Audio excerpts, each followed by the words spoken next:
Ouais, en fait, le parcours, ça s'est passé comment? Tu vois, c'était en 2015, on est parti en Guinée. Donc, il faut savoir qu'en 2015, il y a beaucoup de personnes, il y a à peu près pas mal de la jeunesse guinéenne ou Afrique de West Africa Oui. qui sortaient, qui partaient, que ce soit en Europe, que ce soit en Angola, que ce soit au Brésil, ou les États-Unis, tout ça. Donc, il y avait tout ça dans la tête. Donc, tout le monde voit son avenir ailleurs, sauf c'est lui. Mm. Donc, en gros, nous, on est parti en Guinée, on n'avait même pas, en fait, on n'avait même pas d'argent. Donc, je suis parti avec un gars, je ne sais pas si je peux me permettre de donner leur nom, tout ça, mais des frères, des personnes, des frères Mm, qui mm, j'étais avec et qui avaient vraiment la rage de partir de la Guinée. mm. Donc, on est parti à cinq, ouais, on est parti à 5 personnes. On est allé directement à Bamako. Ok.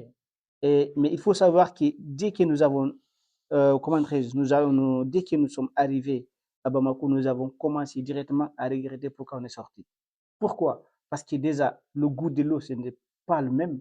La nourriture, c'était très différent et c'était compliqué. Donc, on a commencé même de regretter, mais on s'est dit, c'est toujours devant, jamais marche arrière. Ouais. Arrivé là-bas, il y a des Guinéens qui est dans une gare à Bamako, qui essaie d'envoyer des gens vers l'Algérie. Parce que c'était l'objectif, c'était d'arriver en Algérie pour pouvoir travailler et aller soit au Maroc, soit à la Libye. Mm. Donc, arrivé là-bas, on nous a vendu des tickets de transport pour Niamey, en Niger, Ouais. sur un bus qui n'avait pas de pneus sur cette bus. On a Ok. acheté des billets, on dit voilà le bus. C'est pas comme si nous ne voyons pas. On voyait le bus, c'était un bon bus. Mais sauf que quand nous avons acheté, ils nous ont donné l'heure de départ à 18h.